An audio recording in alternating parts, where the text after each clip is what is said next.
What if the food sitting in your kitchen right now could be quietly saving your life, and you had no idea? Most people with high blood pressure are told to cut things out. Cut the salt, cut the fat, cut the stress. But what if adding just 3 specific foods could do more for your blood pressure than half the advice you've ever been given?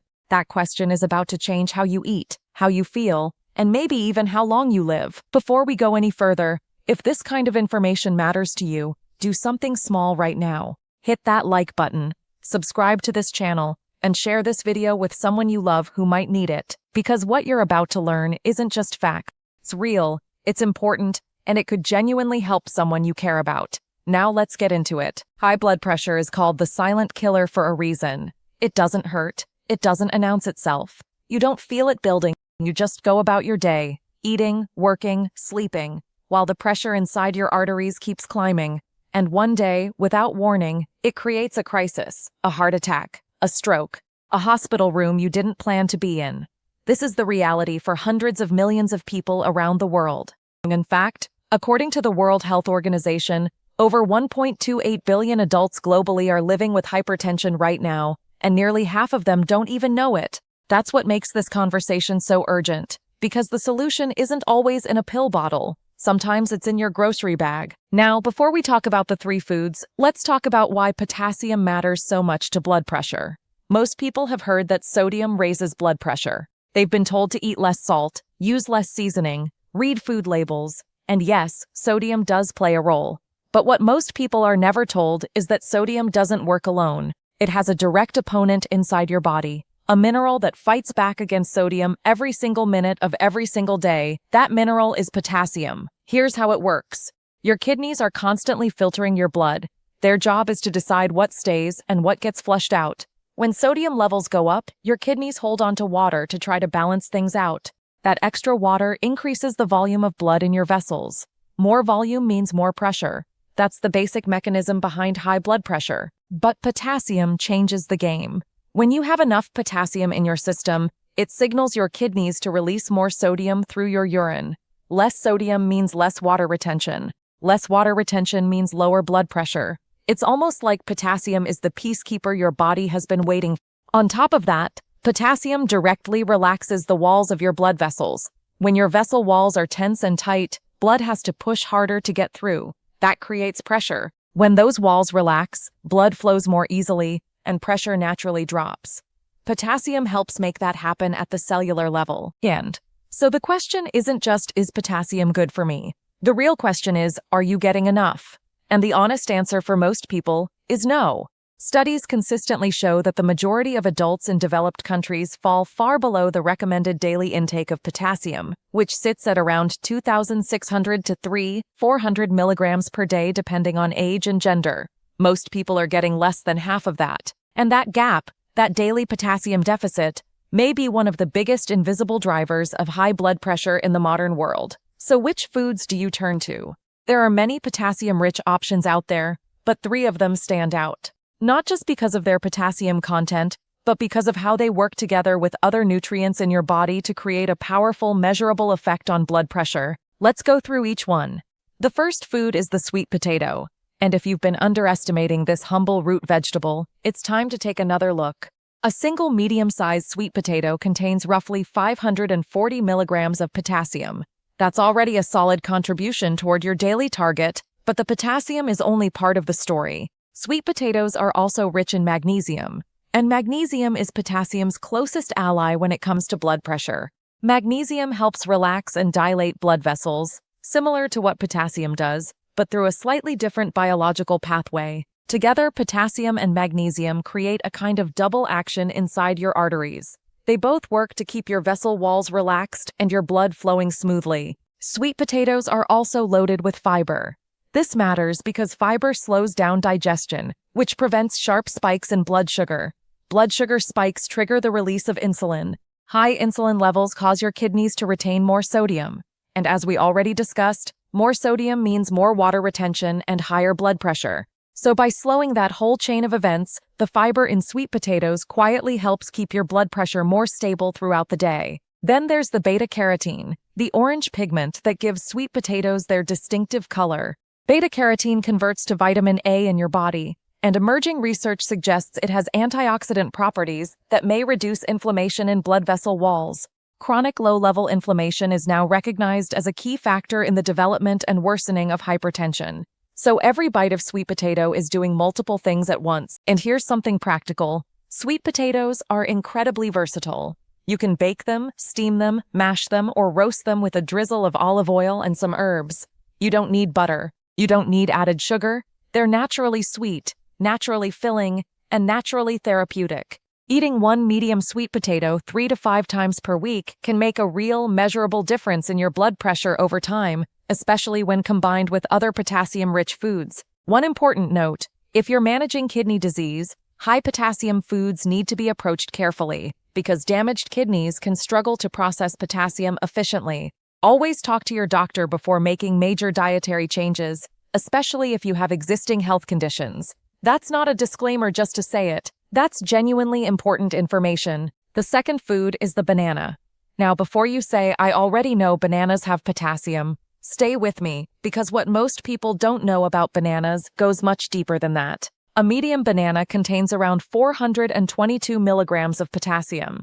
But here's where it gets interesting. Bananas also contain a type of fiber called pectin, along with resistant starch, especially in slightly less ripe bananas. This resistant starch acts as a prebiotic. It feeds the good bacteria in your gut, and your gut health, believe it or not, has a direct connection to your blood pressure. Recent scientific research has revealed something remarkable. The gut microbiome, the community of bacteria living in your digestive tract, produces compounds called short-chain fatty acids when it breaks down fiber. These short-chain fatty acids interact with receptors in your blood vessels and kidneys in ways that help regulate blood pressure. In other words, when you feed the right bacteria in your gut, they help control your blood pressure for you. Bananas also contain dopamine and catechins, natural antioxidants that have been linked to reduced risk of heart disease. They help reduce oxidative stress in the body. Oxidative stress is essentially cellular-level damage caused by unstable molecules, and it contributes significantly to the stiffening and narrowing of blood vessels that leads to hypertension. There's also the convenience factor. A banana requires zero preparation. You peel it and you eat it. For people with busy schedules who struggle to maintain healthy habits, that simplicity matters. It removes every possible excuse. One banana a day is easy. And that daily habit, compounded over weeks and months, adds up to real change inside your body. Here's something that surprises many people. The ripeness of a banana actually changes its nutritional behavior. An unripe banana has more resistant starch, which is better for gut health and blood sugar control. A ripe banana has more simple sugars and a higher glycemic response, but also slightly higher levels of some antioxidants. So for blood pressure specifically, a banana that's just ripe, slightly firm, with only a few small spots, may offer the best balance of benefits. Now pause for a second. Think about how much of this you didn't know. Think about how much of this is never talked about in the standard eat healthy conversations. If you're finding this valuable, here's what I want you to do. Go drop a comment right now. Just type the word potassium in the comment section. It takes 2 seconds, it tells me you're finding this useful, and it helps this video reach more people who need it. The YouTube algorithm rewards engagement, and your comment genuinely makes a difference. So go ahead, type it now, and then keep watching.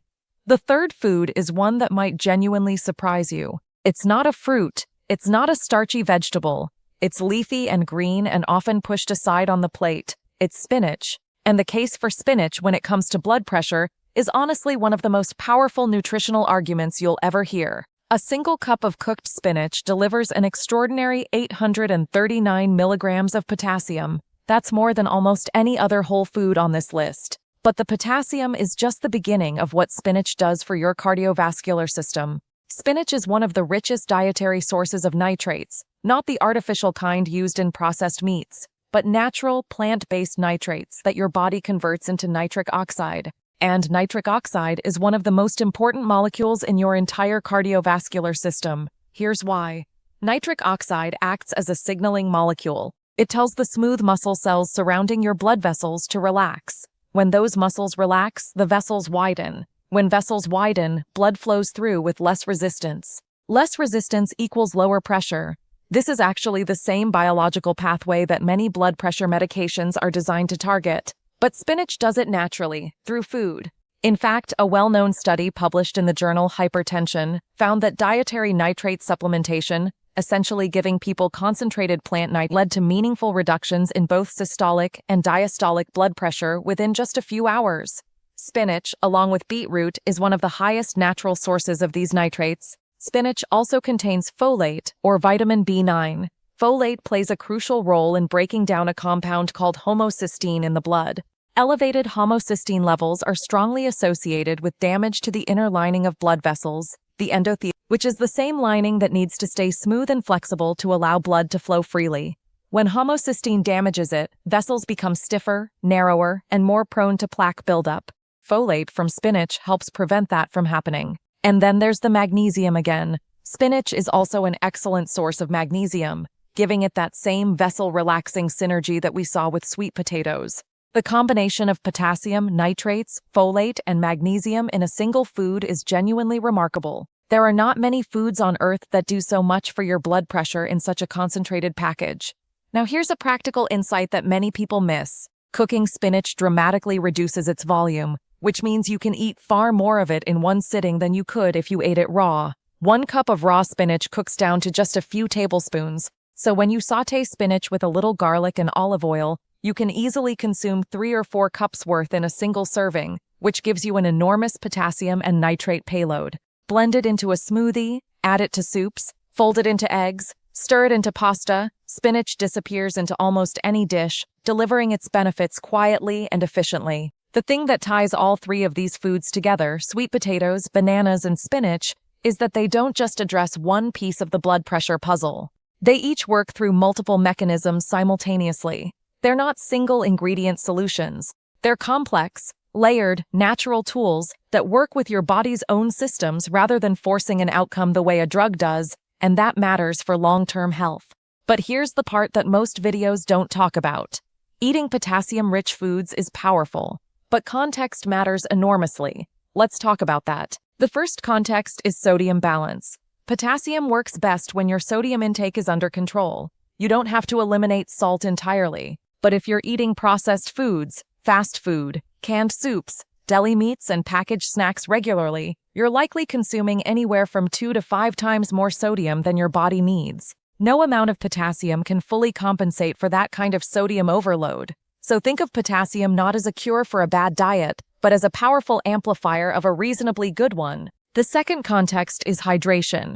Potassium's ability to help your kidneys excrete sodium only works properly when you're drinking enough water. If you're chronically dehydrated, and many people are without realizing it, your kidneys shift into conservation mode. They hold on to everything, including sodium, and blood pressure rises. Drinking adequate water throughout the day is one of those unsexy basic habits that directly supports everything else you're doing nutritionally. A third context is consistency.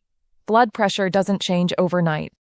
When you start eating more potassium-rich foods, you're not going to see a dramatic shift after 1 banana or 1 bowl of spinach. But research clearly shows that sustained dietary changes over 4 to 12 weeks produce real, measurable reductions in blood pressure, sometimes as much as 5 to 10 points systolic, which in clinical terms is the equivalent of taking a mild antihypertensive medication. That's not a small deal. That's the difference between a reading that worries your doctor and one that doesn't. And the fourth context, one that is almost never talked about enough, is stress. Chronic stress activates your body's sympathetic nervous system. That triggers the release of stress hormones like cortisol and adrenaline. Those hormones cause your heart to beat faster, your vessels to constrict, and your kidneys to retain more sodium. This is why people who are under enormous amounts of stress often have blood pressure that diet alone can't fully control. Potassium-rich foods help, but they're most effective when you're also taking steps to manage your stress response. Sleep, movement, breathing, connection. These aren't soft suggestions, they're physiological necessities.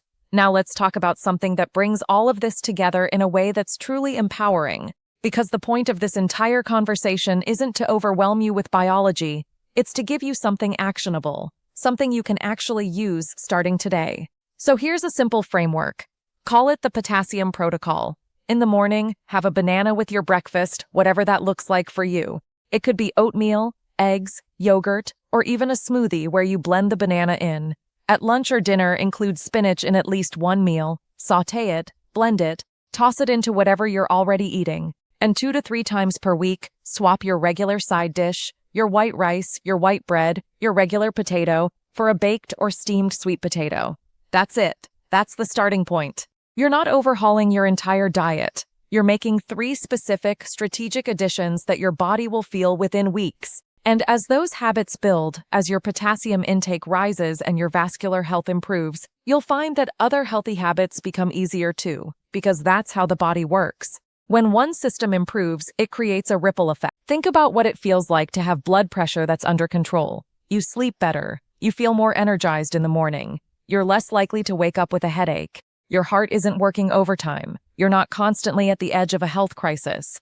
You feel, maybe for the first time in a long time, like your body is actually working for you instead of against you. That's what this is about. Not just numbers on a monitor, but quality of life, years of life, freedom from fear. Because that's the emotional truth underneath all of this information. High blood pressure is scary. Not because of how it feels, because it doesn't feel like anything. It's scary because of what it silently sets up. The stroke that comes without warning. The heart attack that changes everything in a moment. The slow, quiet damage to kidneys, eyes, and brain that builds up over years. People live with that fear, and they shouldn't have to feel powerless about it. The knowledge that you can actually do something, that 3 foods available at any grocery store in the world can genuinely move the needle on your blood pressure. That's not just medical information, that's hope. Real, science-backed, practical hope that you can act on today. And one final thing that's worth saying clearly: these foods are not a replacement for medical care. If your doctor has prescribed blood pressure medication, please don't stop taking it based on a YouTube video. What you're building with these dietary changes is a foundation, a nutritional environment that makes your body more capable of managing pressure, more responsive to treatment, and more resilient over the long term. Many people who commit to these kinds of dietary shifts do eventually find, in partnership with their doctors, that their medication needs reduce over time. But that conversation happens with your doctor, not in isolation. You are not powerless here. You have more influence over your blood pressure than you've probably been told, and it starts with something as simple and available as a sweet potato, a banana, and a bowl of spinach. One last thing before you go. If you've watched this far, you clearly care about your health or the health of someone you love. So here's my final ask, and it's a meaningful one. Don't just close this video and move on. Take one action right now. Screenshot this video. Send it to someone in your life who struggles with blood pressure. A parent, a sibling, a friend, someone who needs this information. You might not realize it, but sharing something like this could genuinely change the direction of someone's health. It could even save a life. That's not an exaggeration. Information shared at the right moment to the right person can alter everything, so share it. And if you haven't subscribed yet, now is the time. We cover exactly this kind of deep, useful, science-backed health information explained in a way that actually makes sense. Hit subscribe and turn on notifications so you never miss what comes next, because your health deserves real answers,